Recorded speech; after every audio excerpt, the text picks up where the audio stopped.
Members of the jury, you realize there has been a very summary ending of the trial in this case. The defendant comes here this morning and announces that it rests upon the plaintiff's proof that the defendant has a right to do under our law. The defendant exercised its right in that respect. It also made a motion to dismiss, but the court recognized that there was a question of fact for you gentlemen to pass upon. You have sat in these negligence cases not alone at this term, but upon prior occasions when you have acted as jurors. You will remember that the court always charged you that the burden of proof rested upon the plaintiff to show that the defendant was exclusively responsible for the happening of the accident. In other words, that the plaintiff was guilty of no negligence and that the defendant was the party who was guilty of all the negligence which led up to the happening of the accident. The rule of law in this case is somewhat different. This is what is known as a death case. The lips of a deceased are closed. She is not here to tell you her story as to how this accident happened, and our higher court has therefore said that the burden is not upon the plaintiff, that is, the representative of the deceased party, to show that she was free from negligence, but that the burden rests upon the defendant, and the defendant must plead it and come into court and prove that the deceased was guilty of negligence, which led to the happening of the accident. When this is done, and you are satisfied that there was concurrent negligence upon the part of both parties, you would be obligated to find a verdict for the defendant in the case. But what is the situation here? The representatives of this deceased party are made the plaintiffs in this litigation. They come in here under formal pleading and they present their proof.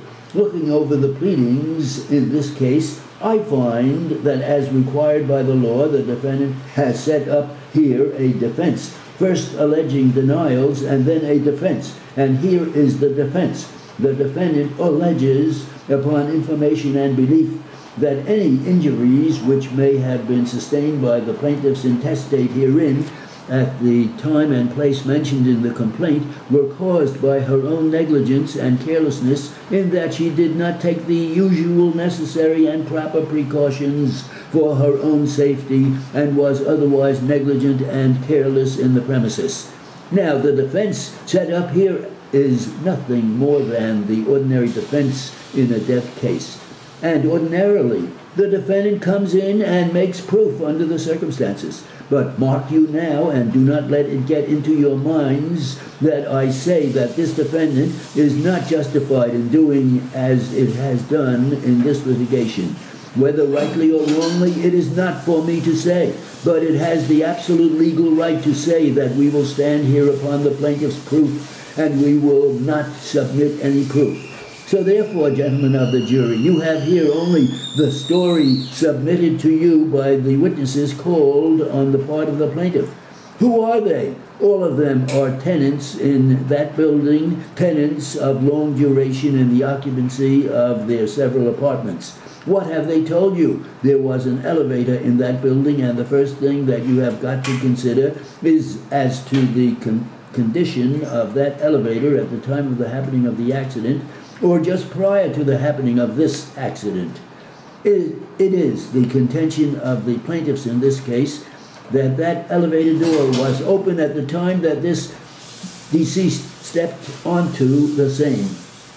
In view of the situation, as the evidence has now presented itself, with that door open leading into the elevator, she had a right to assume that the man who was himself or hired for the purpose of operating that elevator was then in there.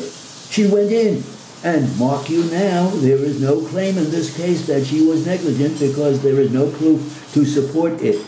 There are witnesses here, members of the jury. What do they tell you?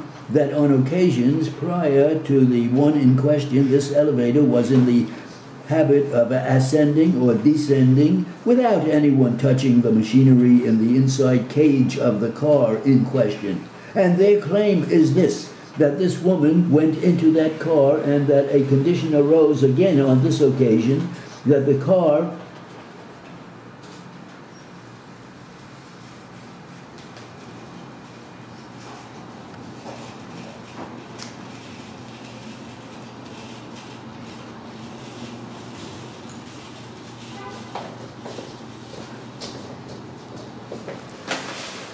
Now, at the time this accident happened, Mr. Jensen, where did it happen? It happened on St. Anne's Avenue.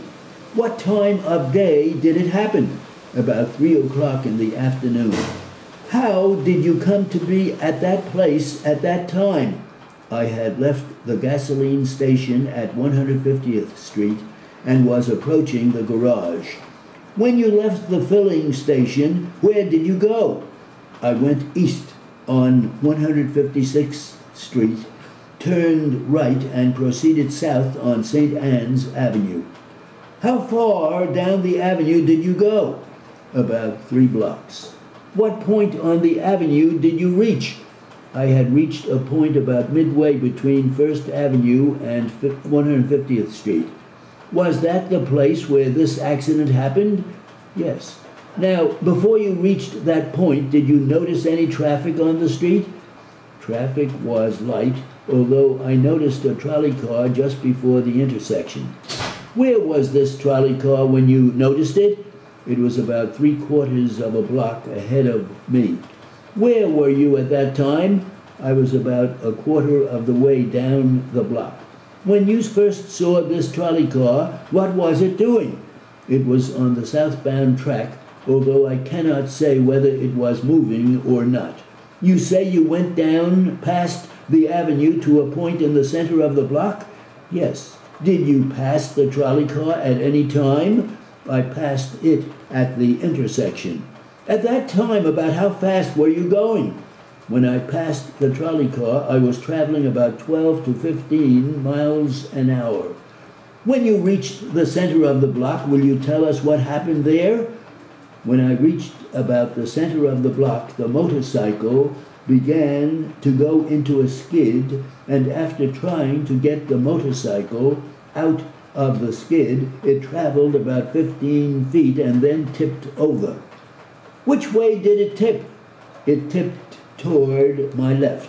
What happened to you? I was thrown off the machine on my back and slid out toward the trolley tracks.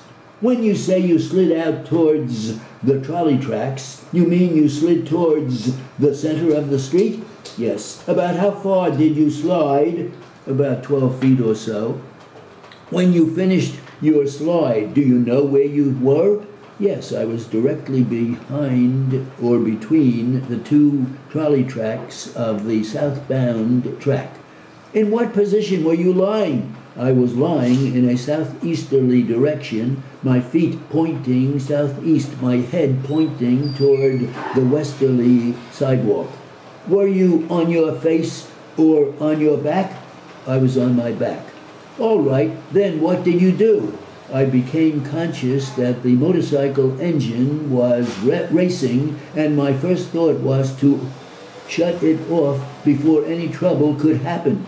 What did you do? I proceeded to get up to find out where the motorcycle was. How far did you succeed in getting? I got up in a position where my right foot was on the ground and my left knee when I was struck in the back. When you were struck in the back, what happened to you? I was pushed downward toward the street. My head struck the surface of the street, and something passed over me, which I found was the trolley car. And then what happened to you? I was rolled into the catcher under the trolley car. How long did you stay in that catcher, do you know? I couldn't mention the definite time. Well, how did you get out from under the catcher? After the trolley had come to a stop, a young man pulled me out from under the trolley car. When you went or were pulled out from under the trolley car, how did you feel? I knew that something was wrong with my legs. I couldn't move them. What did this young man do with you when he got you out from under the trolley car? He pulled me out from there and put me on the curb right opposite the tracks. Before you were struck, do you remember, a moment ago, I think you testified you had gotten up? Yes. What were your physical sensations at that time? I was in perfect condition. After you had been placed on the sidewalk, as you testified by this young man, tell us then what happened to you. You fired first a warning shot, is that correct? Yes, I did. And then a shot came from the car? Yes, it did. Did you hear the shot? I did. Did you see a flash? I did. And did you see, at the moment that shot was fired, did you see a gun? I didn't see the gun, but I seen the flash. Did you see any hand or anything like that? I did. At that moment? I did. And you fired back, you said? I did. Did you hit anybody when you fired? I don't know. Well, what direction did you shoot in? Inward. And what did you do? At the same time as the shot was fired and I fired in, I grabbed a hand. You struggled with the hand? I did. Did you stop shooting at the time? I don't know whether I kept shooting or not at that particular time because it all happened so fast. Was there a lot of shots being fired? I wouldn't be able to tell you. There was a volley of shots. Now, did you obtain that gun? I did. And how did you get that gun? With a struggle. Well, all right. Now, after you obtained the gun, that was from the man in the front seat, is that right? Yes, sir. When you struggled for the gun, did you see these two men in the back? I did. Was it dark back there, very dark? No. And what, if anything, did you notice happening in the back of the car? The two men got up. All right, what else did you see? One of them had a knife. And at the time you saw this knife, you were struggling with this man with that gun, is that right? I was. How quickly after that did you get that gun away from him? Well, as I stated before, it was all so fast. To tell you the exact second or split second, I wouldn't be able to do. When you got that gun, what did you do then? When I got that gun, I had two guns then. Then what did you do? I walked away from the car. Did you fire after you got those guns? I may have fired, I may not have fired. That I wouldn't be too explicit about. You could have fired both guns once you got this gun? Yes, sir. And then, what did you do then? Then I walked away from the car and I walked directly to Weatherby Avenue, part running and part walking. I didn't hear that. Part running and part walking. And you went straight toward Weatherby Avenue, is that correct? Yes, sir. Now, when you got to Weatherby Avenue, what did you do? There was an automobile coming that would be coming southeast, and I hollered, "Police officer, there's been a shooting here. Call the police." And he just kept going. He wouldn't stop whatsoever. Was that a passenger car or a truck? A passenger car. Then what was the next thing that happened? Then about, I'd say 15 or 20 seconds, a second car came by and I done practically the same thing. He more or less hesitated and then he stopped, and after he had heard me holler, he just put it in first and pulled off again. Then I ran down to Jefferson Street. Well, that would be going, that is traveling north. And what did you do up there to see if I could see a police box? I didn't see none whatsoever.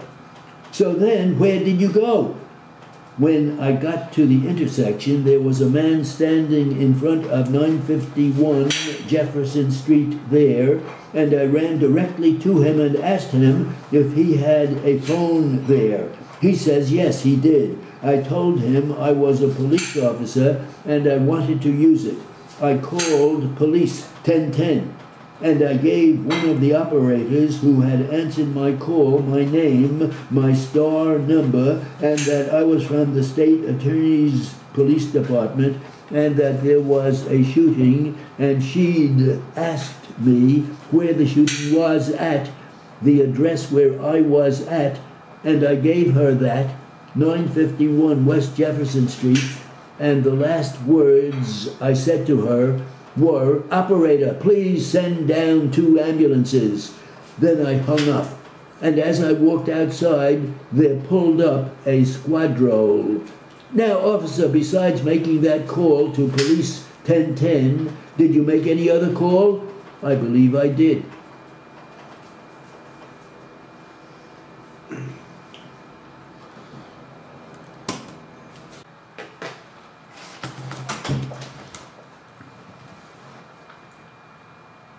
Called from a retirement which I had supposed was to continue for the residue of my life to fill the chief executive office of this great and free nation, I appear before you, fellow citizens, to take the oaths which the Constitution prescribes as a necessary qualification for the performance of its duties, and in obedience to a custom coeval with our government and what I believe to be your expectations, proceed to present to you a summary of the principles which will govern me in the discharge of the duties which I shall be called upon to perform.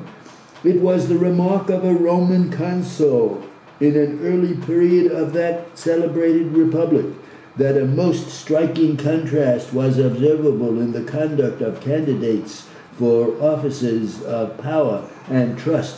Before and after obtaining them, they seldom carried out, in the latter case, the pledges and promises made in the former.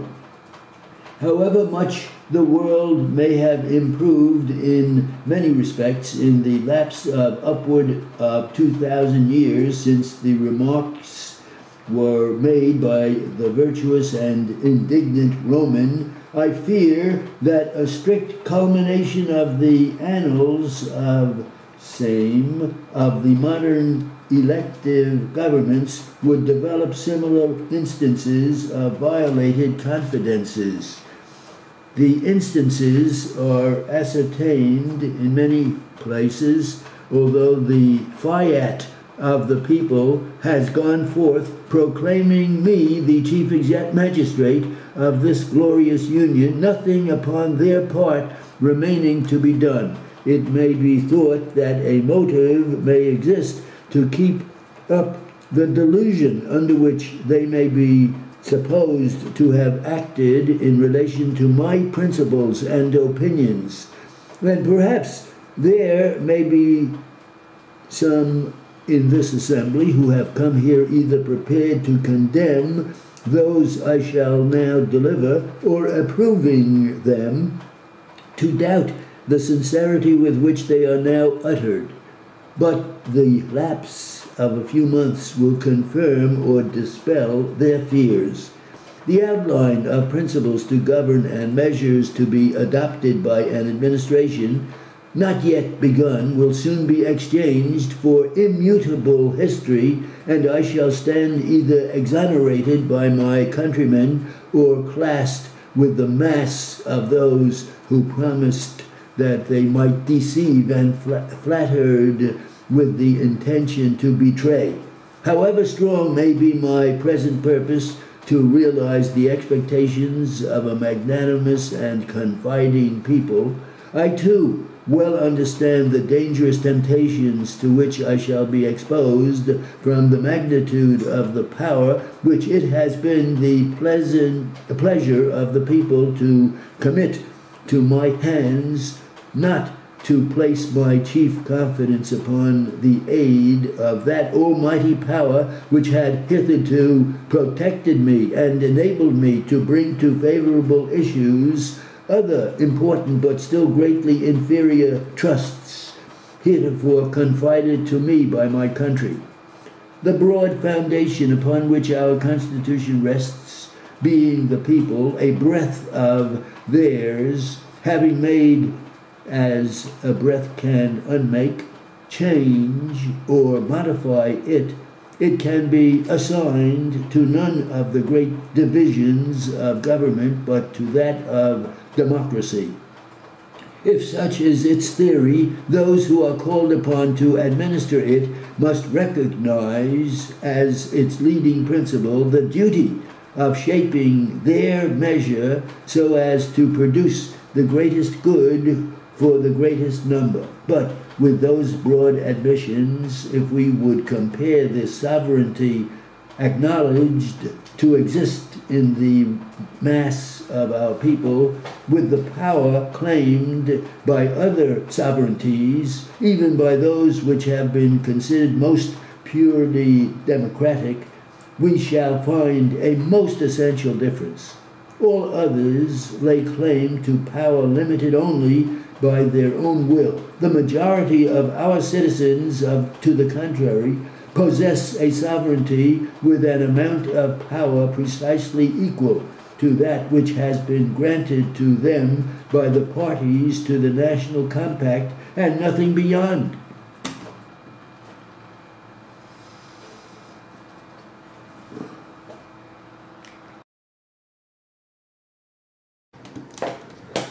The Obama administration is taking a major step toward bolstering legal immigration and protecting families, while removing some of the arbitrary cruelty from the workings of the immigration bureaucracy. It announced on Friday that it would change a notorious process to avoid separating families when immigrants apply to become legal permanent residents. Under current law, an illegal immigrant who has an American citizen for a spouse or parent is generally allowed to apply for a green card to become a legal permanent resident. But the application has to be made in an immigrant's home country, and any illegal immigrant who leaves the country is automatically barred from returning for at least 3 years, sometimes 10. If such a separation would cause extreme hardship to an American citizen, an immigrant can apply for a waiver, but he or she has to make that application and await the decision in his or her home country. Because waivers are notoriously time-consuming and hard to get, an applicant would typically wait months abroad for a waiver to be approved and risk being stranded from his or her family for years if it is not approved.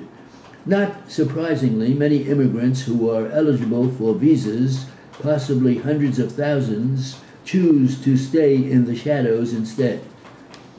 The new rule proposed by Alex Mayer, the Director of the United States Citizenship and Immigration Services, would allow immigrants to obtain provisional waivers in the United States before they pick or leave to pick up their visas.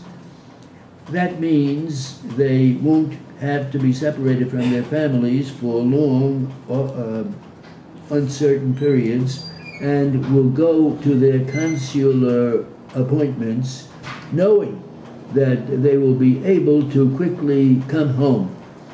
The agency also said it was also planning to streamline procedures to cut down the wait times for visas in a few weeks at most. Mr. Mayer's announcement was a rare appearance of common sense and common compassion on immigration in Washington. It was particularly welcomed by Mexicans, many of whom use the consulate south of El Paso in Ciudad Juarez, a city with a horrific murder rate. Waiting months there for visa processing and interviews involves not just bureaucratic risks, but risks to life and limb. President Obama, the President George W. Bush before him, has been utterly stymied by members of Congress, mostly Republicans, who oppose any and all reforms of outdated, unused immigration laws. Even actions that promote legality in the immigration system meet die-hard resistance. Advocates have long urged Mr. Obama to take the lead with administrative actions that balance humane policies with the rule of law. This is one. An editorial on Sunday about Westchester County not living up to a housing settlement incorrectly identified the writer of a letter on the issue. It was written by an official of the Department of Housing and Urban Development and sent to the court-appointed monitor, James Johnson.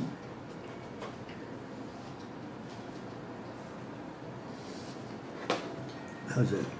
Good.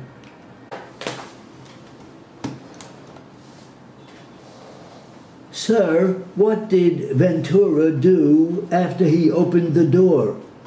He asked who was the driver. Smith said he was the driver, and he told him to get in front, and Smith crawled around into the front. And then someone hollered out, "Promise me again you won't hit the boys." And so he turned like this and took his head out, and he hollered, "Get out of here," and he just shot the gun downward, and he just hollered. Now, after that shot was fired in the manner that you have described to us, what was the next conversation you heard, either from Ventura or the man who had previously spoken? Well, at that time, it was no one else. It was just one of the other officers who turned around and hollered. Now, after you heard this remark that you have just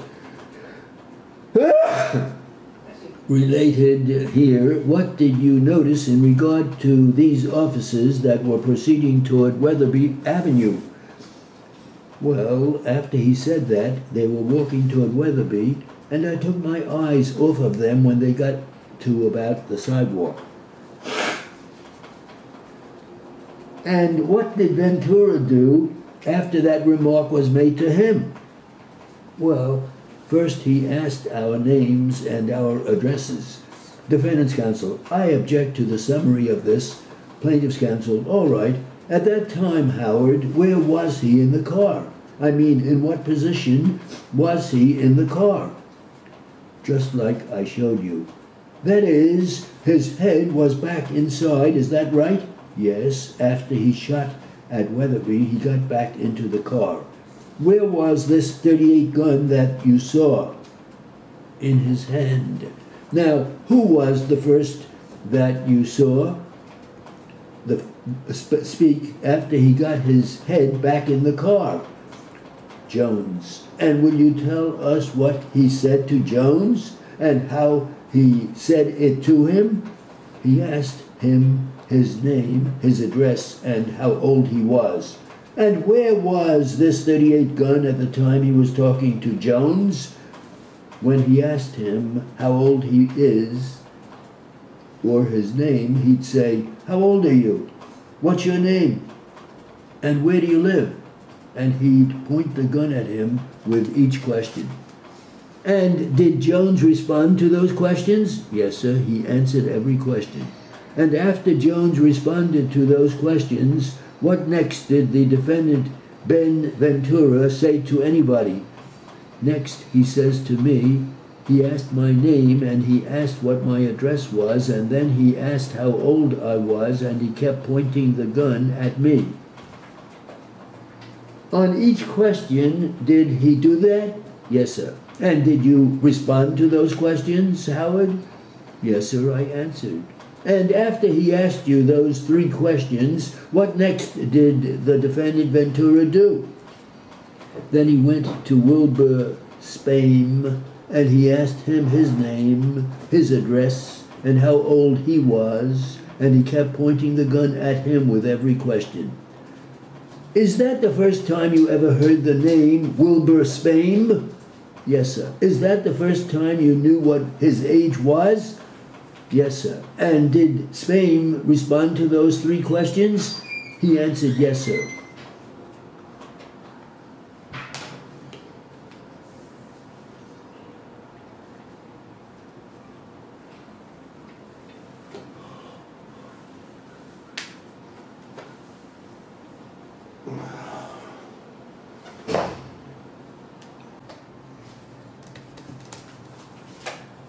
Will you tell us what transpired from that point on after Jack was hit by Ben? Well, Al said, that's my brother. So he got up from the table and he hit Ben in the stomach. He doubled him up, and then they dragged Ben outside, and Eddie Becker grabbed hold of me to a degree. And how did he grab hold of you? He put his arms around me. You mean on the back? Yes.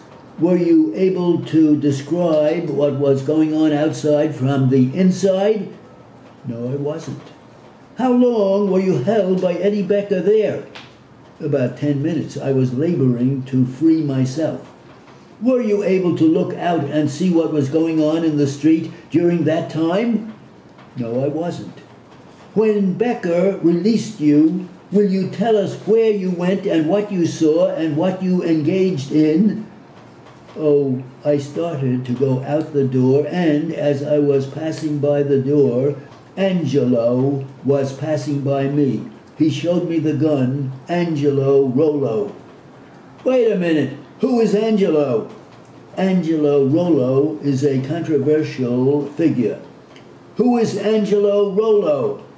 He's a friend of mine, I suppose. Does he work near you? His father owns a barber shop 4 doors away from where we're at, I believe. On Holbrook Street? On Holbrook Street.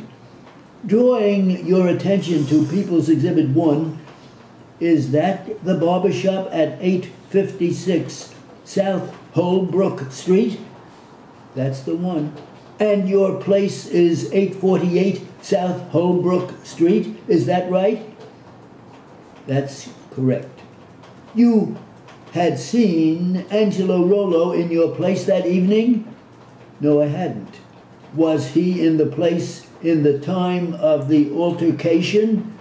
No, he wasn't. All right, now, you say you went out and you saw Angelo Rollo. What, if anything, did you see? He opened up and showed me the gun in his hand. He said, "Let me have it, Angelo." I said no. So he kept going, actually, to accomplish something. Did you know whose gun it was at that time? No, I didn't. Had you ever seen any shotgun around the premises that night? No, sir. After Angelo showed you the gun and kept going, as you say, will you tell us what next happened when you got out there? Did you see Ben Ventura outside? Yes, Ben was laying on the car line. Yes, and there was Pete the mailman and Eddie Becker, and they were helping him put his shoes on. Where did they take him from the car tracks? They packed him up. And brought him where, I mean? Brought him to the sidewalk. Did he sit down? No, he was leaning against a car. I see. And what did they do after they got him on the sidewalk? They were helping him with his shoes, and Ben was all full of blood, and his lip was swollen, and his ear was bent. What next happened after they got his shoes on? After they got his shoes on, then Ben was talking to me. He says, "If you get me the gun, we'll forget all about it." Was that the first time you knew that this gun that you had seen in Angelo Rollo's hand was Ben's gun? I believe so. What conversations did you have with Ben Ventura about the gun? He told me if I returned the gun, he'd forget about everything. When, if at any time that night, did you find out from Ventura that it was a police officer? Yes, John Duss said, "He's a police officer, you better call the station." So I went into Dino's myself and called the Farnsworth police station. You called the station, is that right? That's right. After calling the station, did you go outside again? Yes, I was talking to Ben. What conversations did you have with Ben after you had made the call to the police station? We went in front of the snack shop by the window there.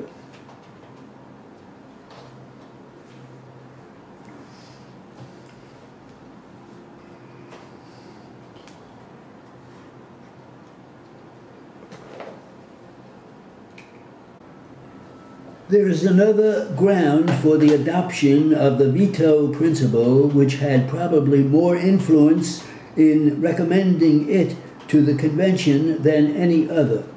I refer to the security which it gives to the just and equitable action of the legislature upon all parts of the Union.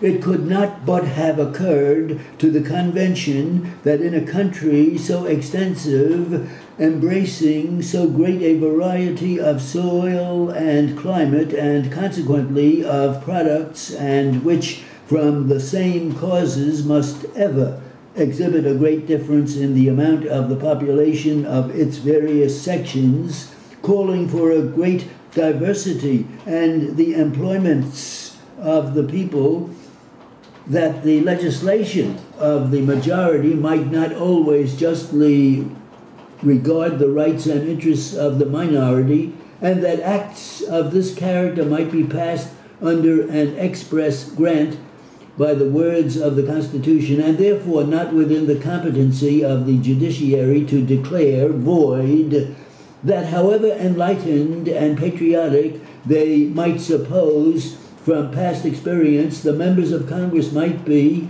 and however largely partaking in the general of the liberal feelings of the people, it was impossible to expect that bodies so constituted should not sometimes be controlled by local interests and sectional feelings. It was more proper, however, to provide some umpire from whose situation and mode of appointment more independence and freedom from such influences might be expected. Such a one was afforded by the executive department constituted by the Constitution. A person elected to that high office, having his constituents in every section, state, and subdivision of the Union, must consider himself bound by the most solemn sections and sanctions to guard, protect, and defend the rights of all and of every portion, great or small, from the injustice and oppression of the rest. I consider the veto power, therefore, given by the Constitution to the executive of the United States solely as a conservative power to be used only first to protect the Constitution from violation. Secondly, the people from the effects of hasty legislation where their will has been probably disregarded or not well understood. And thirdly, to prevent the effects of combination of violative actions of the rights of minorities. In reference to the second of these objects, I may observe that I consider it the right and privilege of the people to decide disputed points of the Constitution arising from the general grant of power to Congress to carry into effect the powers expressly given. And I believe with Mr. Madison that repeated recognitions under varied circumstances, in fact, in acts of the legislative, executive, and judicial branches of the government, accompanied by indications in different modes of the concurrence of the general will of the nation, as all affording to the President sufficient authority for his considering such disputed points as settled. Upward of half a century has elapsed since the adoption of the present form of government.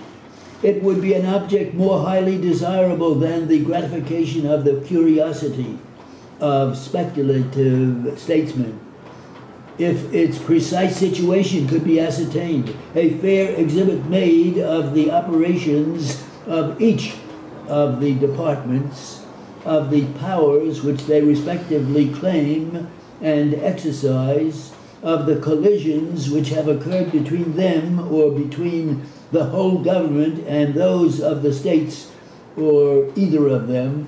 We could then compare our actual condition after 50 years trial of our system with what it was in the commencement of the operations, and ascertain whether the predictions of the patriots who opposed its adoption or the confident hopes of its advocates have been best realized. The great dread of the former seems to have been that the reserved powers of the states would be absorbed by those of the federal government and a consolidated power established, leaving to the states the shadow only of that independent action for which they so zealously had contended and on the preservation of which they relied as the last hope of liberty, without denying that the result to which they looked with so much apprehension is in the way of being realized. It is obvious that they did not clearly see the mode of its accomplishment. The general government has seized upon none of the reserved rights of the states.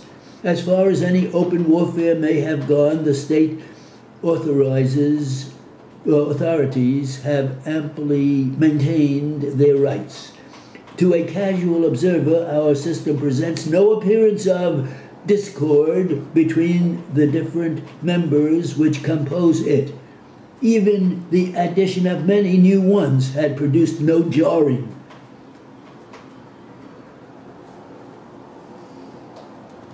Okay.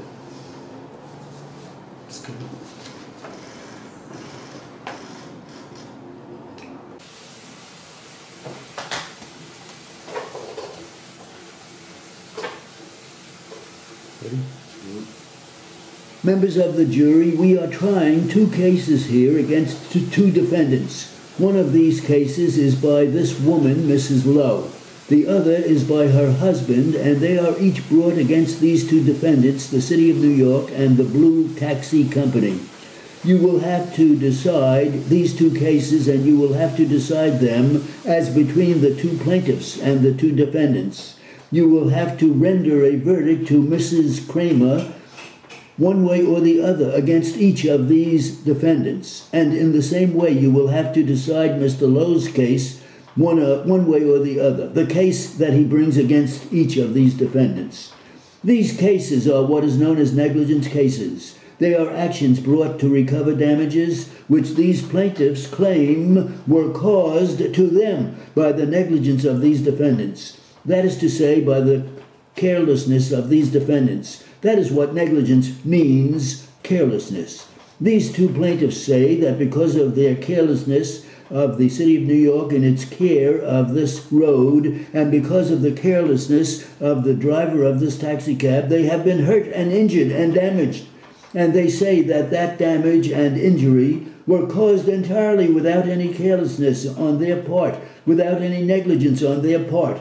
Now, in an action of this kind, where the parties disagree as to the facts, where there is a controversy over the facts in the case, the way the accident happened, the cause of the accident, the surrounding conditions of the accident where they do not agree, under our law it is necessary for those facts to be ascertained and determined by a jury.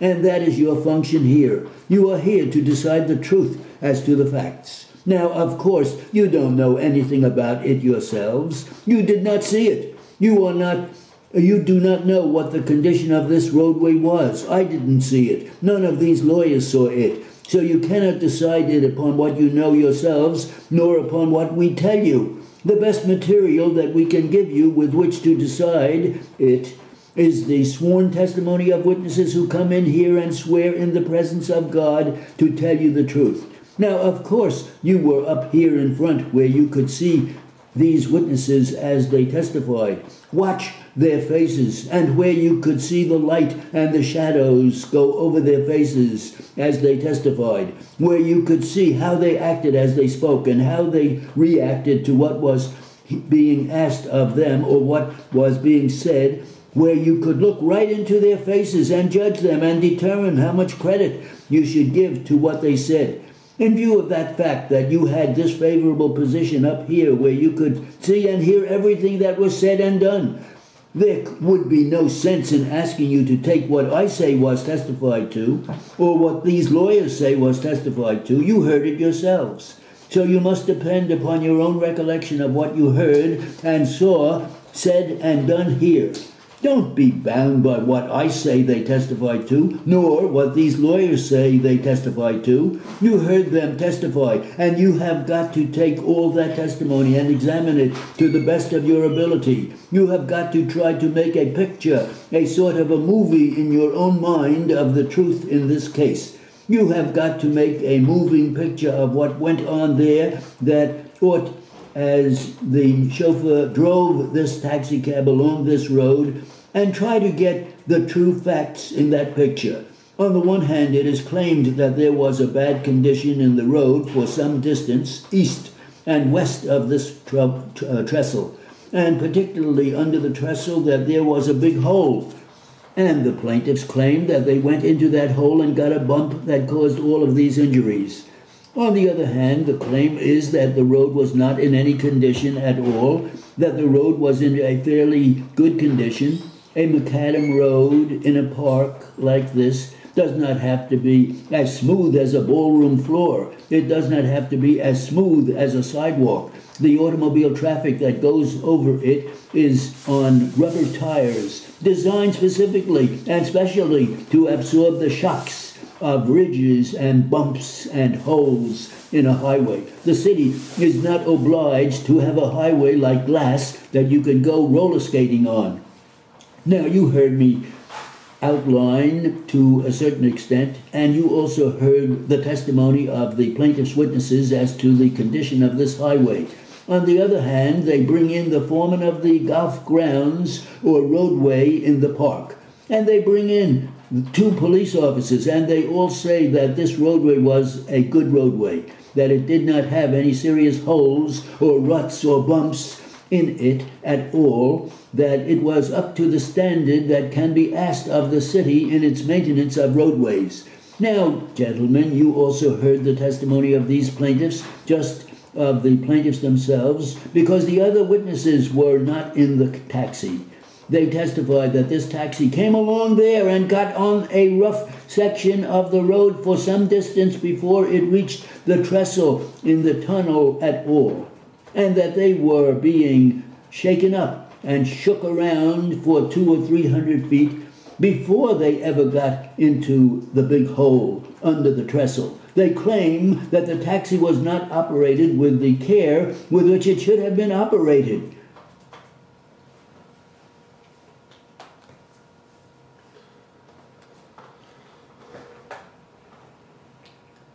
$175. How'd you get it?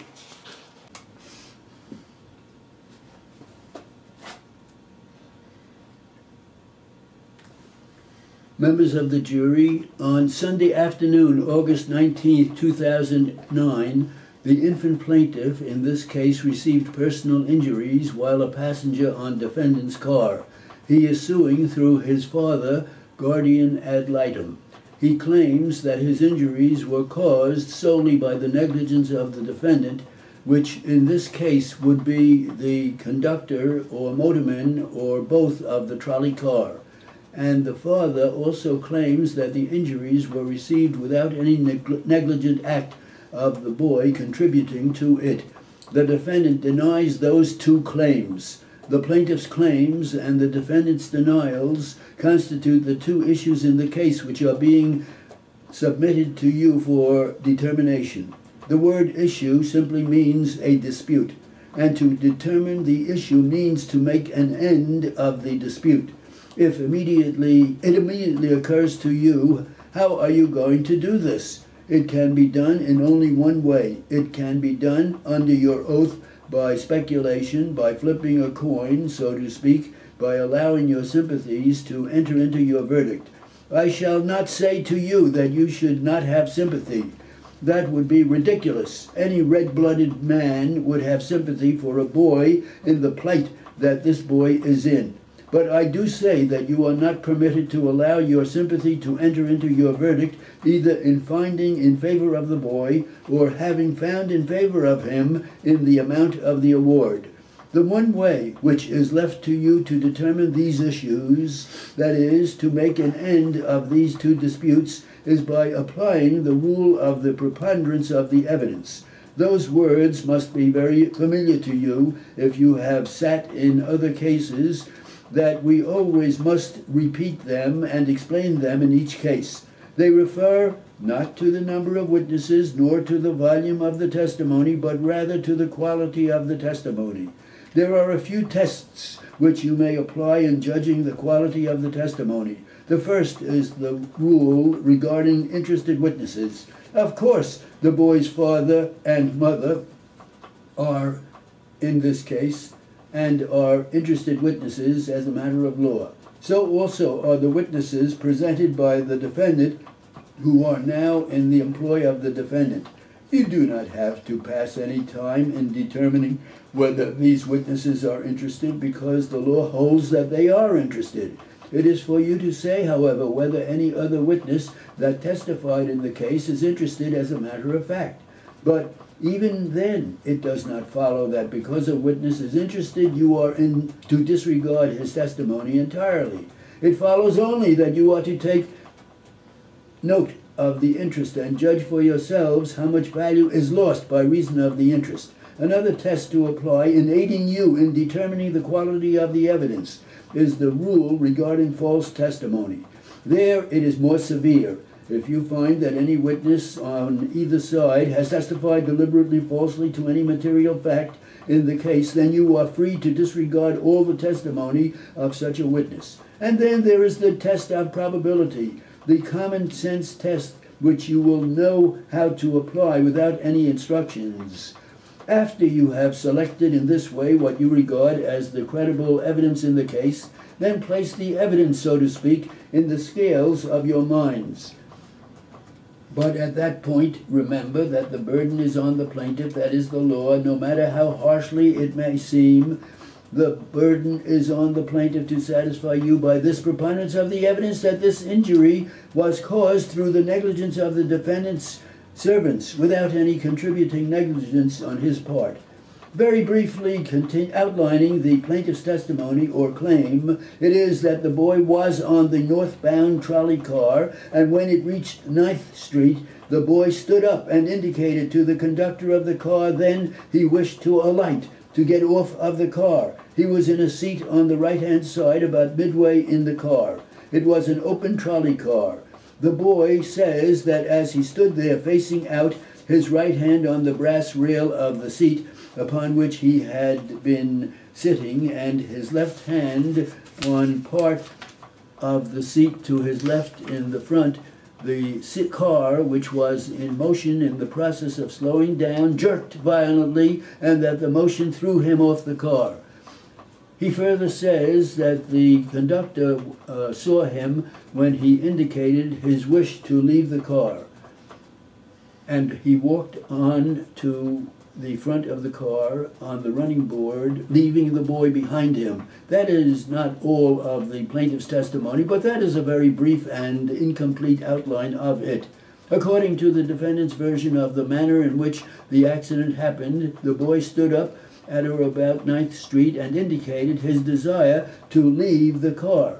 And the conductor understood him, and the conductor told him not to get off until the car stopped, and words to that effect. You will remember that testimony.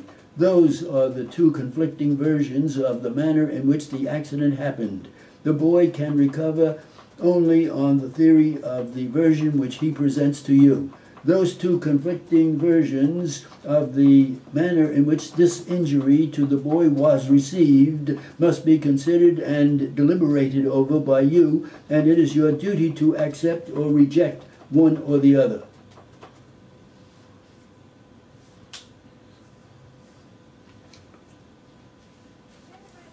Dorothy, did you tell the judge a little while ago that when you had seen these children playing in the alley, it was before you went to school? Yes. It was before you were vaccinated, was it not? Yes. You say you went to school a little while after you moved around the neighborhood, did you? Yes. How long did you live around the neighborhood, Dorothy? Well, I moved a long time ago. Dorothy, can you tell the judge, since where you live now? It is across Main Avenue, but I don't know the number of the house. You can't tell me where you live now, can you?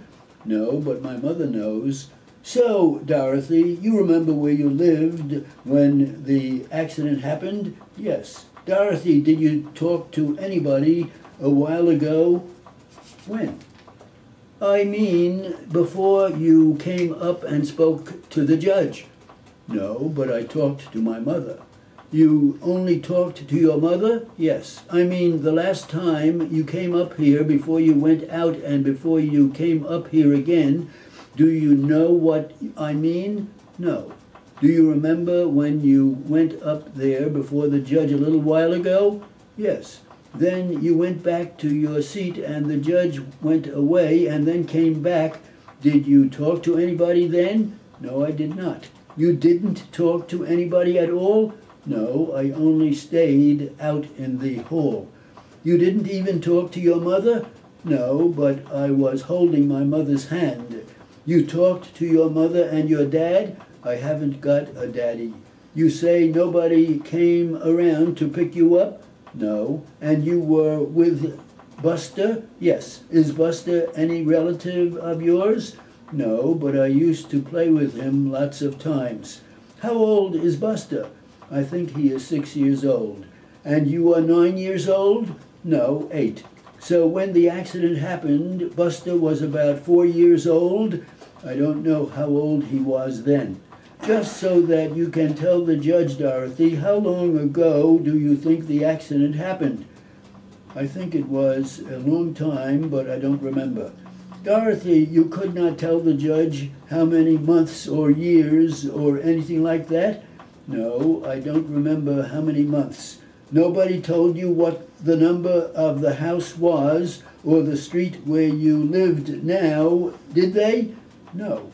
You go to school now, do you?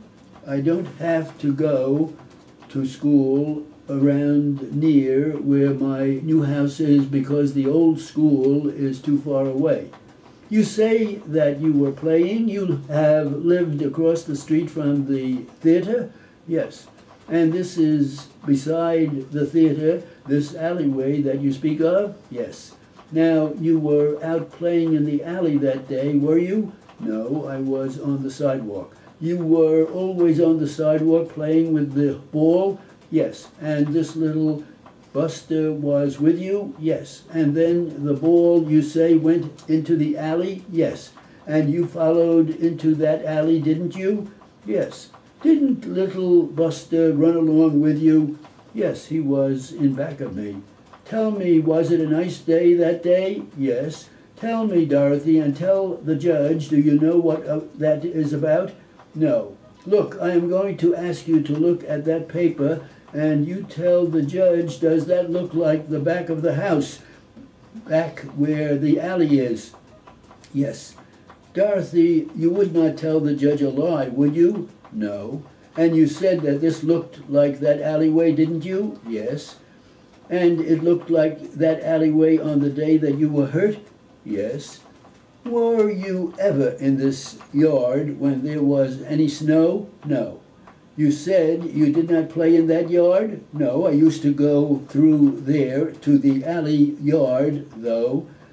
To the other yard? Yes, the other street. Did you mean all the way through? As I walked there to the furthest end, do you pass the other backyards? Yes. When you are out on 16th Street, just opposite where you live, and you go in that alleyway, do you go up a little hill? I go downhill. You say you go downhill? Yes. Had you ever been out on that grating before? No. And you never played around there before? No. The grating is in close proximity to the building, isn't it? Yes, right around the window. Tell the judge under whose window, Dorothy? The grocery store window.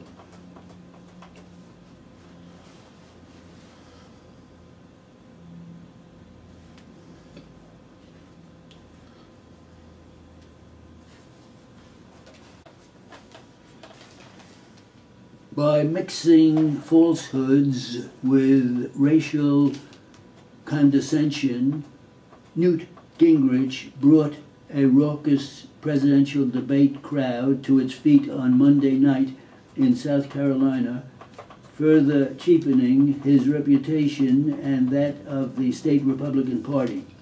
For months, Mr. Gingrich has made racial resentment an integral part of his platform as a conservative challenger to Mitt Romney.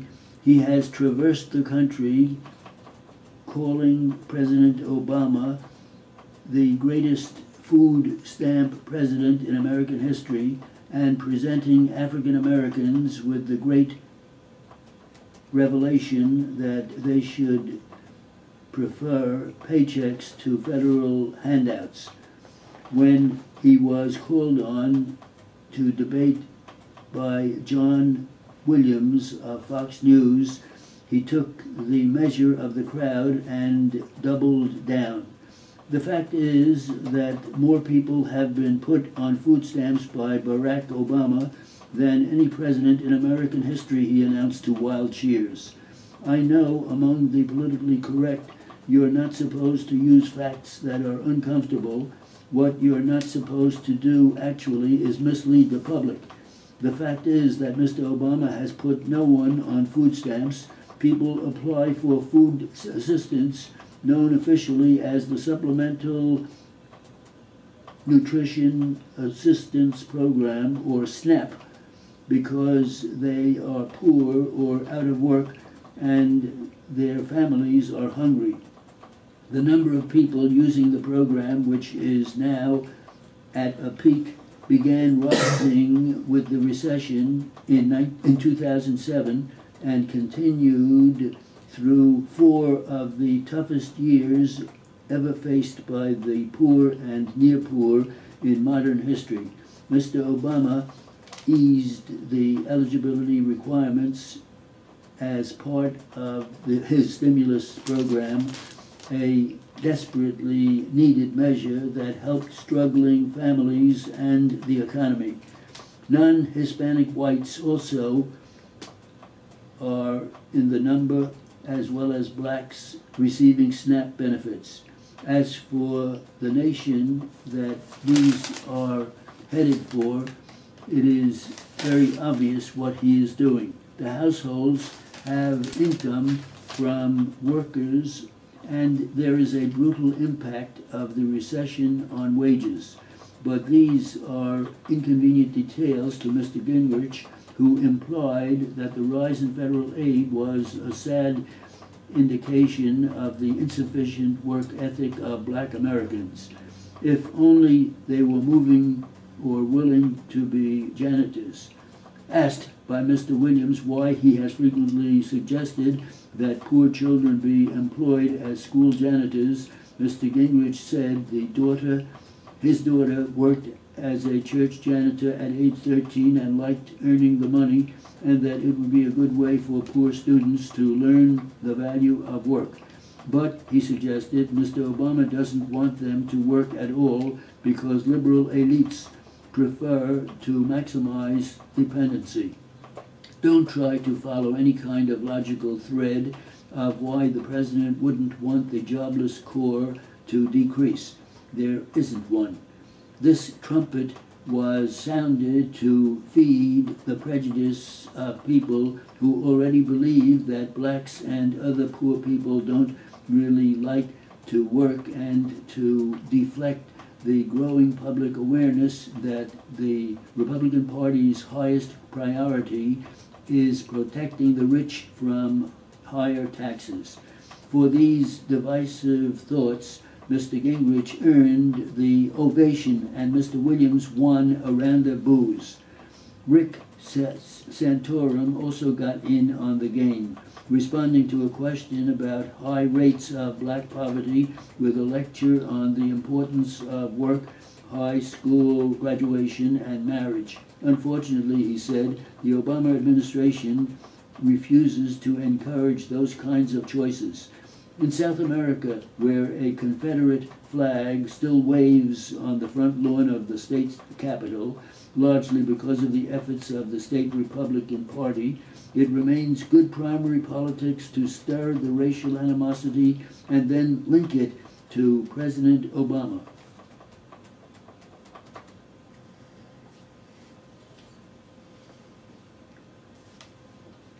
New growths tend to be larger than 6 centimeters in diameter.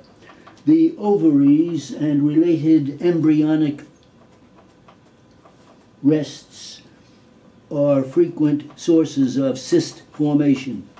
Smaller or plum-sized cysts occasionally are non-neoplastic growths.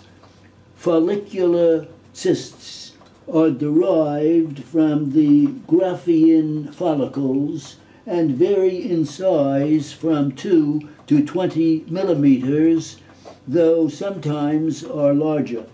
They are unusually bilateral and multiple and lined with flattened epithelium, which is lost in some areas. Characteristically, their contents appear watery to serous, straw-colored or blood-tinged. Simple cystadenomata of the ovary are prone to reach an enormous size,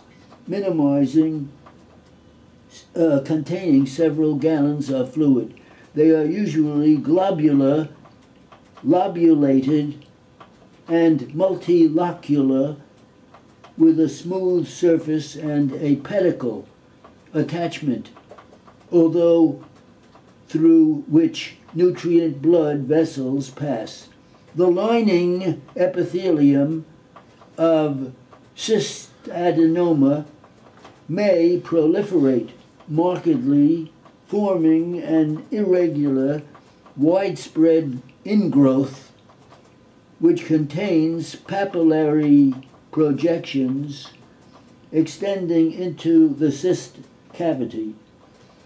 The neoplasm thus formed is usually quite vascular, and the epithelial covering of its true tree-like branches are hyperplastic and often anaplastic. It may exhibit a marked tendency to invade adjacent areas and reach the peritoneal surface, from which point widespread peritoneal invasion and metastasis takes place. The outcome is a gelatinous carcinomatosis of the peritoneum. The same fatal complication may develop if rupture of a papillary cystadenoma results in freeing neoplastic cells and bits of tissue in the peritoneal cavity.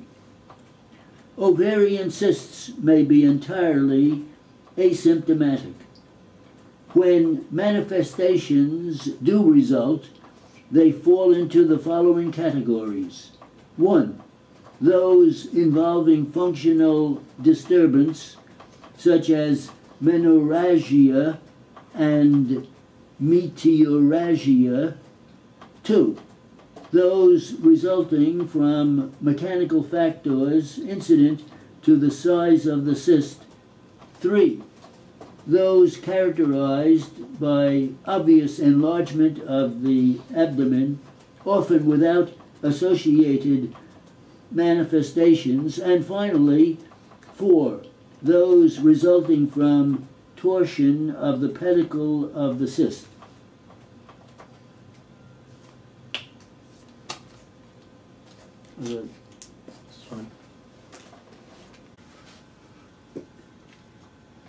Members of the jury, the indictment filed by the grand jury against this defendant contains 4 counts. The first charges him with the crime of robbery in the first degree, the second with the crime of assault in the first degree, the third with the crime of grand larceny in the second degree, and the fourth with the crime of criminally receiving stolen property. I have withdrawn from your consideration the fourth count of the indictment. Robbery is the unlawful taking of personal property from the person or in the presence of another against his will by means of force or violence. To constitute robbery, force or fear must be employed either to obtain or retain possession of the property or to prevent or overcome resistance to the taking. If force be employed merely as means of escape, it does not constitute robbery. When force is employed in either of the foregoing sections of the statute, which I have read to you, the degree of force employed is immaterial. An unlawful taking or compulsion, if accomplished by force or fear, in a case specified in the foregoing sections of this article, which I have read to you, is robbery in the first degree, when committed by a person being armed with a dangerous weapon, or being aided by an accomplice actually present. In determining whether or not the defendant violated the law, you must not be moved by passion or indignation or sympathy for the family of the defendant, nor should you refuse to perform your duty if you believe that this defendant violated the law because a terrible punishment might await him in the event of your finding him guilty.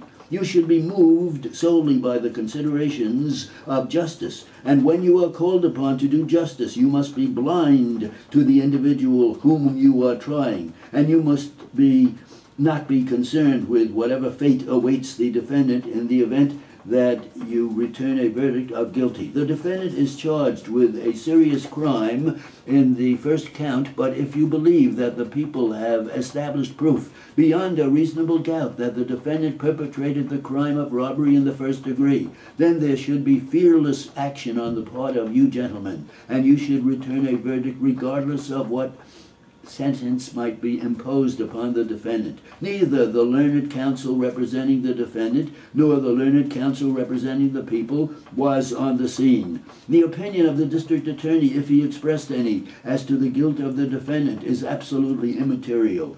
The opinion of the learned counsel for the defendant as to his belief in the innocence of his client, if he expressed any, is immaterial. You are the exclusive judges of all questions of fact, and upon you devolves the duty and the responsibility of carefully analyzing and scrutinizing the testimony of each and every witness with a view of determining whether a witness is neutral or friendly, or whether the witness told the truth or colored or exaggerated the testimony. What weight and credit you will give to the testimony of a witness rests entirely with you. If you believe that a witness has willfully perverted the truth in any material particular, you are authorized, but not bound, to disregard the entire testimony of such a witness. You may, in your sound discretion, accept all of the testimony of a witness as true, or reject it all as untrue, or credit it in parts as true, or discredit it in parts as untrue. While you have comprehensive powers with respect to the performance of your duty, you should not exercise them capriciously, but your aim should be to do justice between the people and the defendant. Justice does not seek vengeance. Justice aims to ascertain the truth. Justice is the greatest interest which men have on earth, because through its medium, the minority is protected. The interests of people without regard to race, condition, or limitation are safeguarded. You gentlemen occupy important positions. You are the exclusive judges of all questions of fact.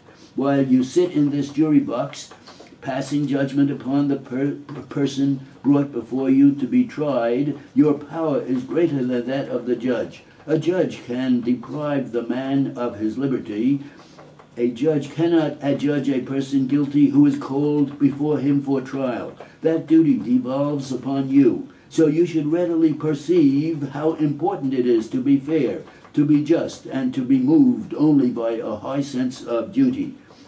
Now, statements and comments and arguments made by counsel on either side, when sustained by the evidence should be given careful thought and consideration by you, but statements, comments, and arguments by counsel on either side which are not sustained by the evidence and remarks of a personal nature should be disregarded by you and given no weight or consideration whatsoever.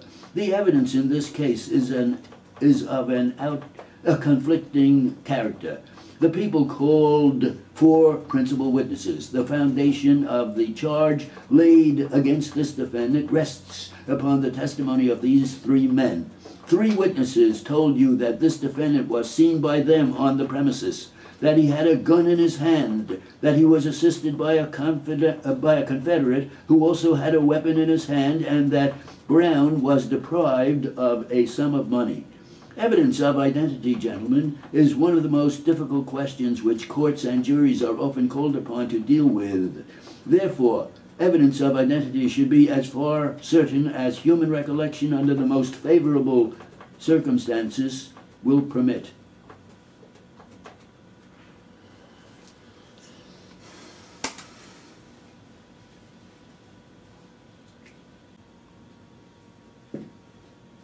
Doctor, on direct examination, did you say that the patient had suffered a broken bone?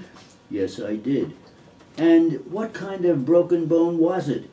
Well, it is actually connective tissue which was torn before the bone split. And the bone marrow or medulla is what? That is the soft central part of the bone. Does the hardest type of connective tissue, which provides a supporting framework for the body, come into action here? Yes, the osseous tissue. And the bone marrow is what? It is, as I said before, a soft central part of the bone. Is that red marrow? Yes, which fills cancellous bone and manufactures red blood cells and hemoglobin. Doctor, was there yellow marrow in addition to red marrow? Yes, there was. It is a spongy bone composed of a loose lattice work of bony trabeculae and bone marrow within the interspace. Doctor, is that called compact bone? No, it is cortex. It is solid bone, rich in calcium. And doctor, the diaphysis is what? The diaphysis is the shaft of the long bone. And the endosteum? The endosteum is the membrane lining between the walls of the medullary cavity. The spongy bone, incidentally, is between the 2 tables of the skull. Doctor, did you examine the epiphysis? Yes, I examined both epiphyses and those extremities of the long bones, and the center of ossification makes for a growing bone. Doctor, what about the matrix of the bone? The matrix of the bone is collagenous fibers and a ground substance in which calcium is deposited. Did you examine the medullary cavity, doctor? Yes, I did. What did you find, doctor? I found a marrow-filled cavity within the shaft of long bones.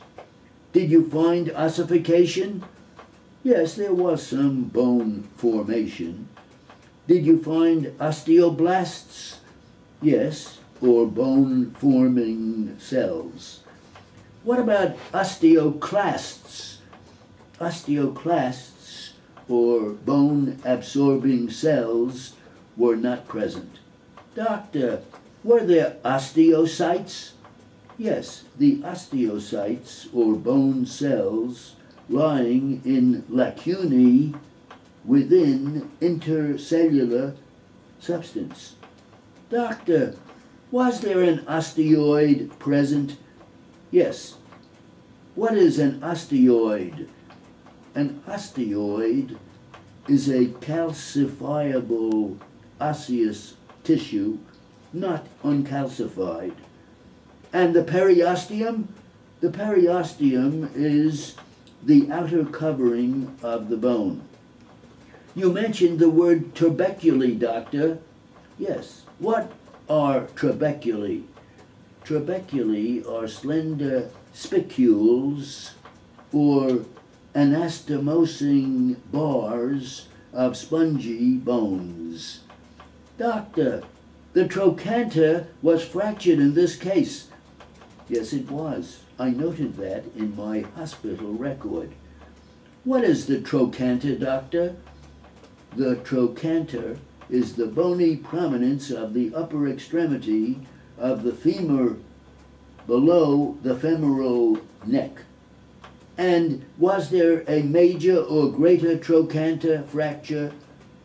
Well, it was the large bony projection located externally and laterally between femoral neck and shaft. Doctor, the minor or lesser trochanter is different from the major or greater trochanter, is it? Yes, it is. What is the difference? Well, the minor trochanter is a conical bony prominence located medially and laterally at the junction of the femoral neck and shaft.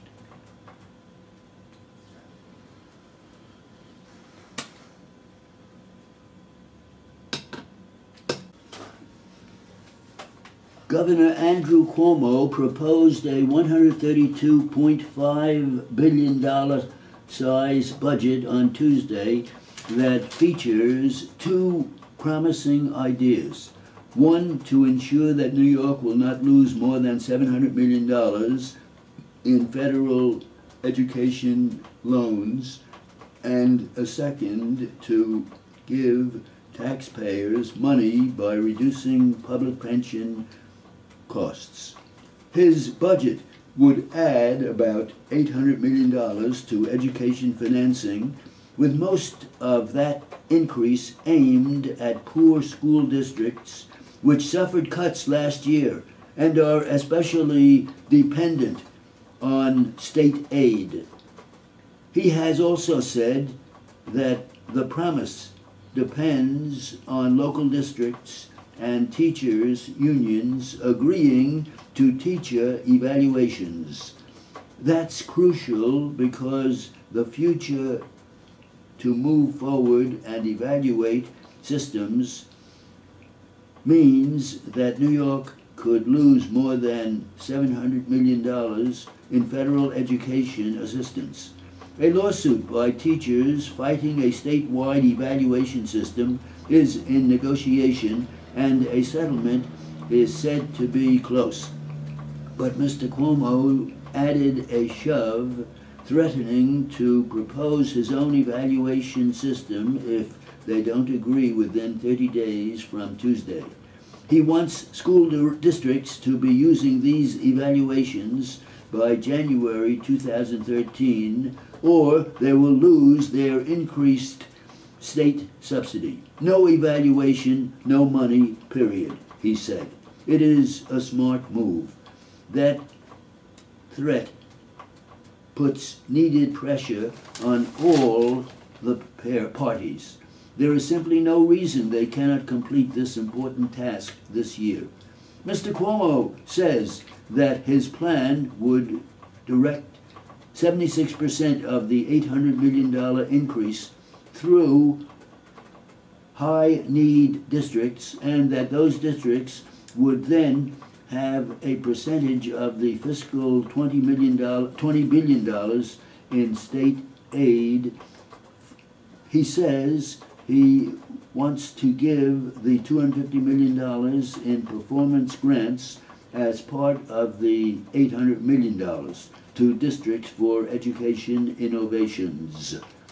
He should make sure that poor districts will have opportunities to win those grants because richer districts are likely to have more resources to devote to crafting their proposals.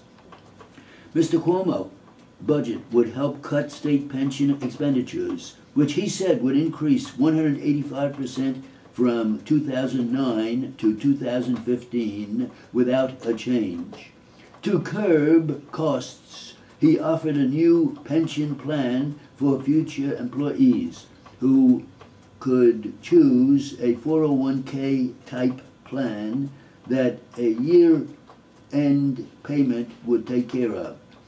The traditional part defined by the benefit pensions would still be an option, but those benefits might be less generous than the plan for the current public workers, and even spurious. The governor's budget, which must be passed by the legislature before April 1st, is only a framework, but it offers smart ideas that the state needs. Now comes the hard part, getting the legislature and the unions to go along. On Tuesday, Governor Jack Markell of Delaware commuted the death sentence of Robert Curtis to life without parole. In doing so, he said he gave great weight to the careful decision of the State Board of Pardons to recommend that the sentence be commuted, the first such recommendation the board has made since the death penalty was reinstated there in 1974. As a condition of the commutation, which is supported by a long list of former judges and prosecutors, Mr. Curtis is respected and has waived all legal challenges and has settled for life in prison. Mr. Curtis killed his girlfriend in 1990 after an angry quarrel. The Pardons Board wrote that before the murder, Mr. Curtis complained to medical professionals of mental illness and involuntary violent impulses from the extreme and continuous sexual abuse he suffered as a child. The governor called the background among the most troubling I have encountered. Mr. Curtis's lawyers failed to submit much of the ample proof about his mental illness and its devastating effects. The board was able to take full account of that mitigating factor.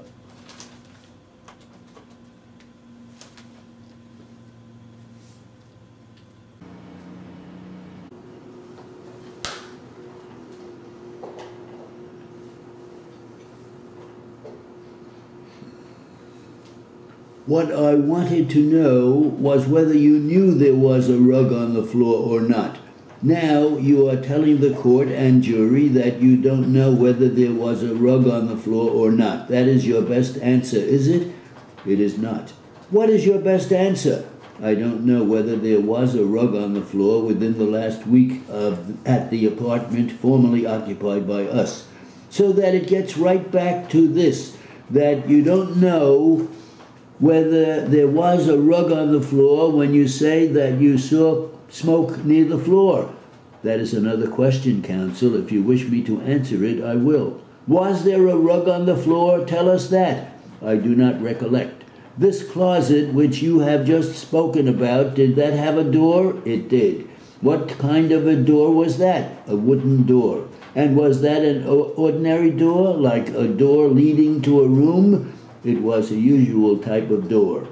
About what size was the door? 2.5 feet wide by perhaps 6 feet high. And about how thick was the door? I do not know.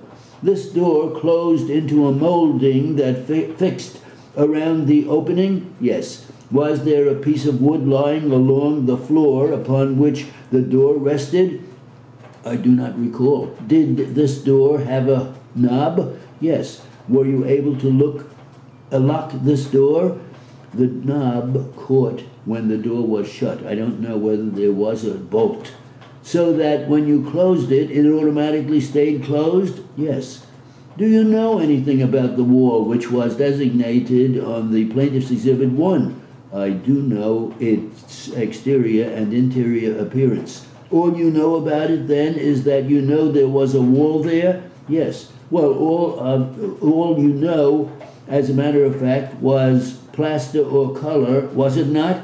Yes. But what was behind that you did not know? No. So that when you identify this Plaintiff's Exhibit 1 and designate a wall, you don't know anything about the thickness of that wall or anything about it, do you? Except that it is comparable with the building department plans. Well, you don't know anything about that, do you? Except that it is similar. You have testified that you did not prepare this? I did not.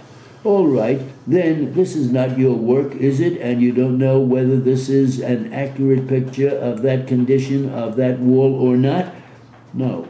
You are relying on what somebody else told you? I am relying upon my memory. I have corrected these sketches. I did not prepare them. Did you ever examine the wall? No. From your actual knowledge, you know nothing about that at all? I do, though not from that drawing. Well, do you know what that represents on that thing from your own knowledge? To the best of my knowledge, that represents a flue. Oh, no, I am asking from your own actual knowledge. I mean from your own personal observation. No, I do not. I show you Plaintiff's Exhibit 3 and ask you to tell me what that letter represents. It represents the designation of an area which formed a platform at one side of the room. You said, I believe, on your direct examination that you entered this basement of the premises a number of times during the summer. Yes, sir. Did Mr. Miller have an apartment in the building? Yes. Where was that located? On the ground floor, southwest. Wasn't there a telephone central station in the hallway on the ground floor? Yes. Wasn't there an operator at that station all during the day? There were times when there was no operator there. Well, you heard Miss Lee testify that she was detailed on duty there? Yes. And that was her duty to take care of the telephone operating exchange station there?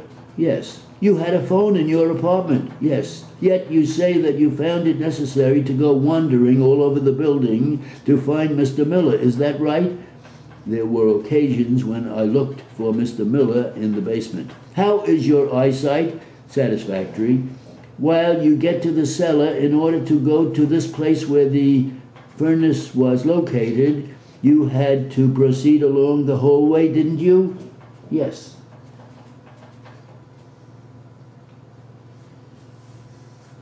That's pretty tough, I thought. It's, let's see.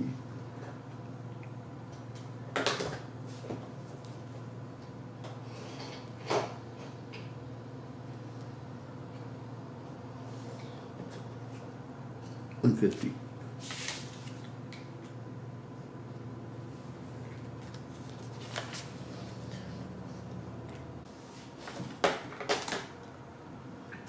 Now, members of the jury, we reach the point in the trial where your responsibilities are brought into play. It has been fortunate for you and the court that in the presentation of this particular litigation, you have had counsel quite capable of handling their respective sides.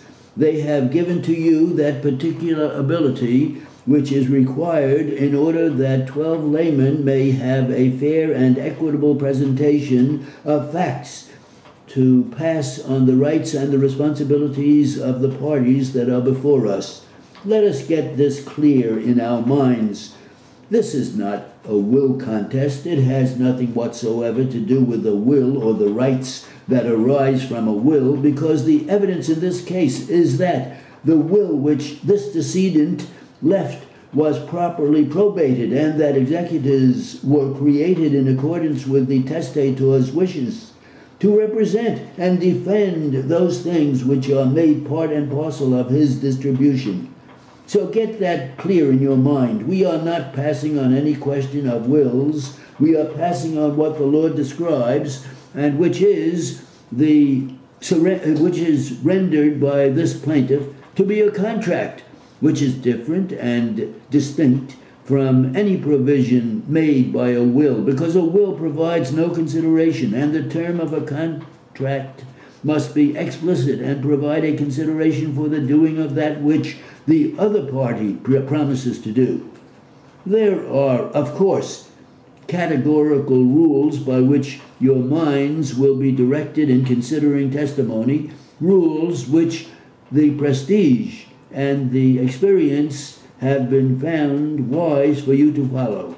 Therefore, I will state those rules so that you may properly test this particular testimony that has been presented here in relation to the litigation which you have before you as the judges of the facts, and which I have before me as the judge of the law that is to be applied to the particular situation. During the course of a trial, a layman's mind is somewhat disturbed by different things that are created by the atmosphere of the trial. Things happen which, because of your lack of familiarity with what we call the finesse of a trial, sometimes destroy the layman's contemplation in a jury room. So let me call your attention to the applications made by counsel for the respective sides. Counsel for the defendant moved to dismiss this case on certain specific legal grounds, which he specified for the purpose of his record and for the protection of his client. The court reserved decision on that motion. Counsel for the plaintiff made a motion for a direction of a verdict, and that motion was denied, and a similar motion was made by counsel for the defendants for the direction of a verdict, and that motion was denied. Disregard all those particular decisions made by the court because they have nothing whatsoever to do with this litigation. They involve principles of law that arise between counsel and myself and have nothing whatsoever to do with you, because the law has decreed that you are the sole judges of the facts and the truth and the probability of a story that is presented by the mouths of witnesses, and the court is the sole arbiter of questions of law that arise during the course of the trial. That is very logical, and there is a very sensible protection thrown around that principle, because if I commit an error, those gentlemen take an exception and are protected for the reason that there is a higher court that can cure my errors. But if jurymen start to make law that they believe should be applicable to a situation as distinguished from what the court says, under those circumstances, counsel have no opportunity of noting an exception on the record. Therefore, an injustice may be created. Counsel have relied upon you that you would try the issues in accordance with the evidence as presented and the law as laid down by the court. So let us understand each other in that respect. You are supreme on questions of law, and I am supreme on questions of fact for the purpose of this trial, and you must take that law from me, whether it is agreeable to you or not, because you have sworn to do so, and that is your duty. That brings to a discussion now of the facts to see whether or not, under those facts, there has been presented what is called in law a contract. Because under no other guise and no other presumption will it be in your hands to say something else, unless there is established unequivocally by terms direct and clear a contract made with the deceased to pay this young man, the plaintiff, the sum of $50,000 after his demise. The court has permitted a wide scope in the presentation of evidence in order to give you the fuller atmosphere as to what the conditions were during the time of this gentleman's life. He was, to my mind, a fine citizen. So we go now to what the pleadings of this plaintiff are, and it is only with them that we can concern ourselves in connection with the plaintiff's right to your consideration, in the sense respective sides. They have given you what particular ability is required in order that 12 laymen may have a fair and equitable presentation of facts to pass on.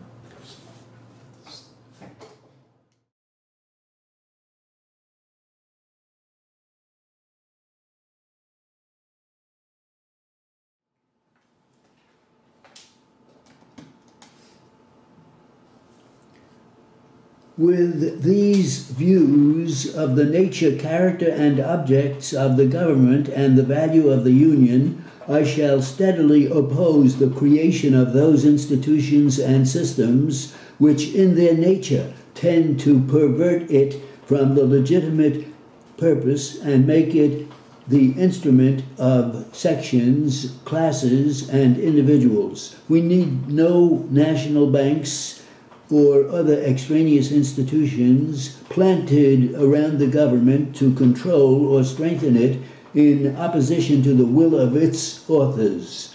Experience has taught us how unnecessary they are as auxiliaries of the public authorities, how impotent for good and how powerful for mischief.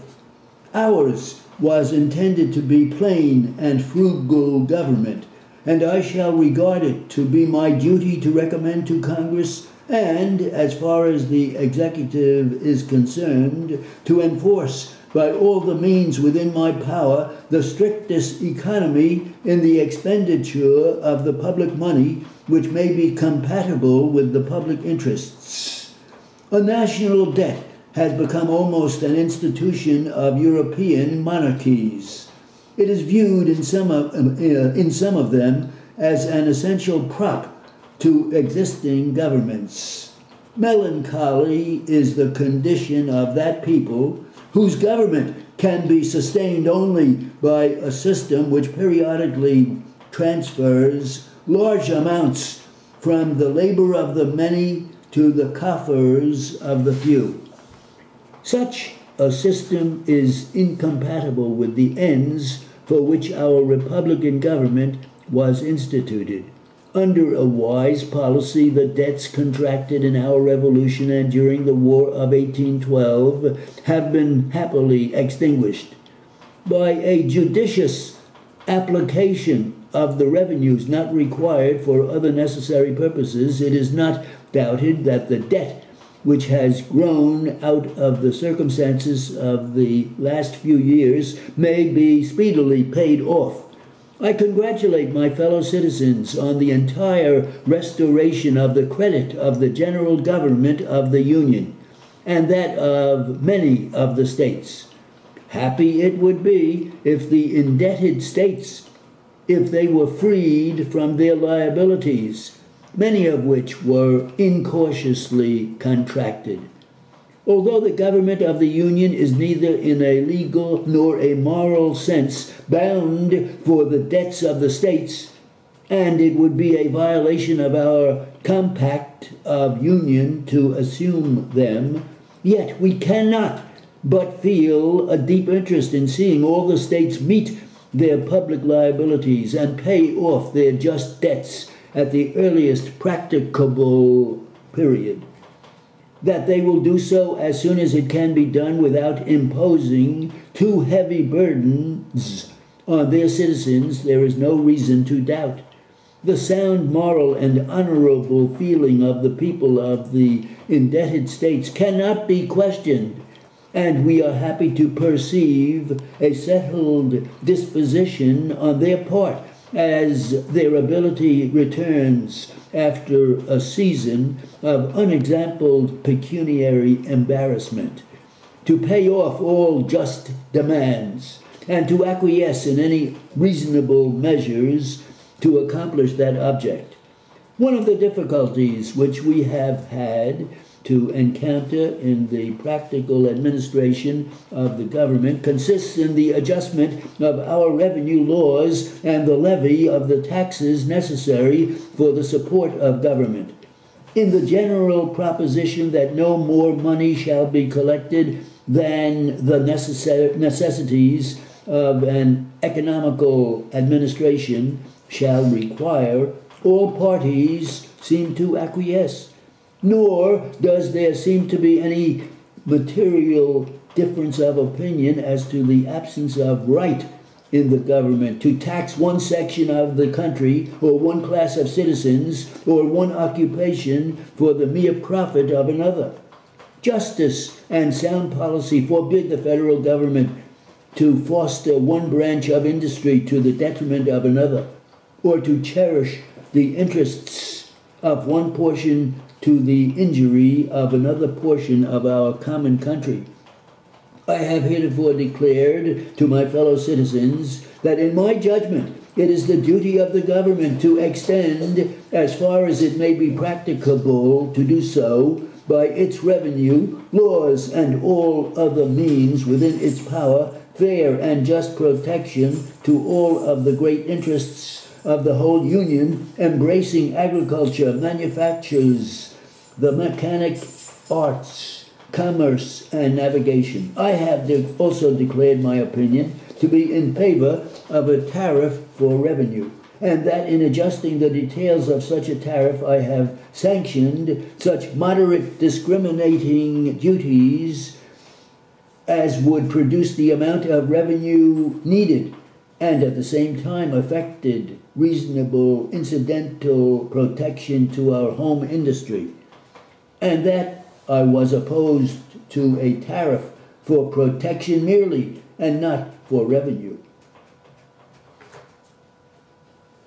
Case against the city of Syracuse. I want at the outset to impress upon your minds that the city is entitled to exactly the same fair treatment in this court as are individuals or corporations. I have the shadow of a suspicion that sometimes jurors forget that. I do not want you to do it in this case. Render your verdict for or against the city just the same as if it were John Smith or any other individual who was a defendant. The plaintiff brings this suit alleging and purporting to prove by the proof she has presented here that she was injured through the negligence of the city, in that the city did not exercise reasonable care to keep the sidewalk in a reasonably safe condition for the use of pedestrians. It is the duty of the city to use reasonable care to keep the sidewalks and the highways in a reasonably safe condition for the use of the public. But there we must consider what the word reasonable means. The law does not expect impossibilities, nor is it unreasonable in its requirements. It requires only reasonable care, and what is or is not reasonable care depends upon all the circumstances surrounding the situation, just as it does in every other case where the question of reasonable care arises. Now, this accident is alleged to have happened upon the sidewalk of 66th Street, as you know from the testimony. That is quite a congested part of the city. You must consider all the circumstances and determine what is reasonable care, what is reasonably to be expected from the city under all the circumstances surrounding it. Just bear in mind that the city is dealing with sidewalks that lie out of doors, subject to all sorts of weather conditions, rains, snowstorms, blizzards, and whatnot. And the law, being reasonable, does not require the city to keep the sidewalks clear from snow, for example, during a blizzard. If it rains during the night and starts to freeze before morning, the entire city, as to its sidewalks, is covered with a smooth coat of ice. Now, it would be unreasonable to expect the city in the short time available under the circumstances to remove all that ice from the 3,000 or 4,000 miles of sidewalk that the city is charged with the care of. The law is reasonable. We must consider always in passing upon these snow and ice cases upon the sidewalk, and we must keep in mind that the weather conditions, you have the testimony from the Weather Bureau as to what the weather conditions had been just prior to this accident. You have the testimony of the plaintiff of conditions as she found them. Now, the question is, under all those circumstances, was the city negligent? That is the first question that you are presented. It is required to exercise reasonable care to keep the sidewalks reasonably safe under all the circumstances that exist. Of course, bear this in mind. We are dealing with a sidewalk. If a sidewalk gets slippery, if it is not necessary, if there is an accumulation of ice, that the city should remove the ice in order to make it safe for pedestrians. It is sufficient to scatter sawdust or sand or ashes to cover the surface of the ice. And as you and I know, you can walk over that just as safely as you can. What's on the machinery? They want the tapes, the Well, when you were doing it, didn't you used to read the tape? I mean, read there the was tape? no tape. There was well, not tape. There was no Software. software, no computers, no nothing. So I would take it on my notes, then I would dictate the notes into a dictaphone, very carefully with all the punctuation, slowly, and then I had typists who would type it up from that. They'd listen and they would type it up. Then I would proofread. No time to be typing. The first 5 years I typed everything. Then I got so much transcript I couldn't do it.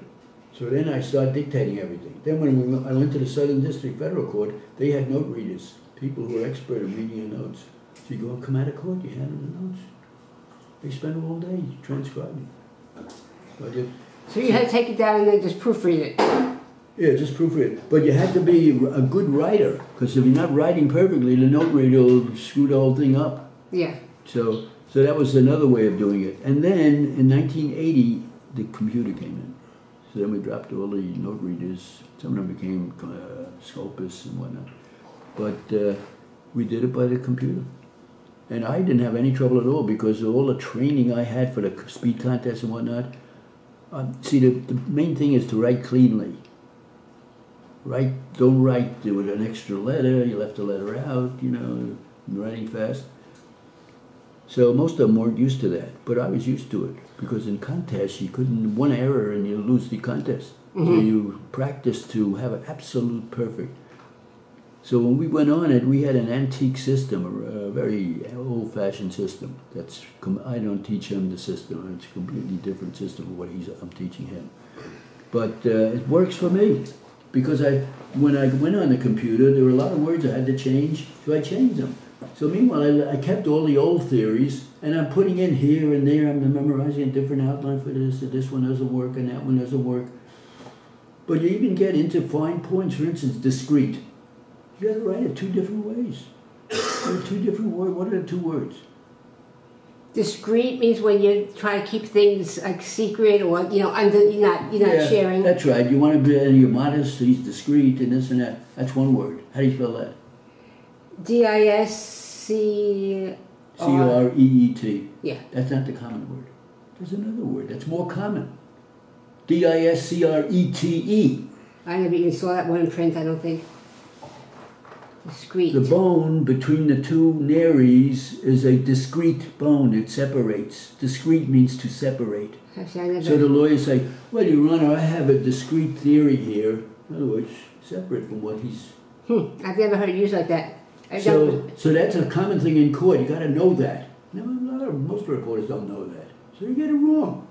They get it wrong on exams, and they're asking on the written knowledge test. Right, because what you see is usually from novels and stuff, and it's the EET.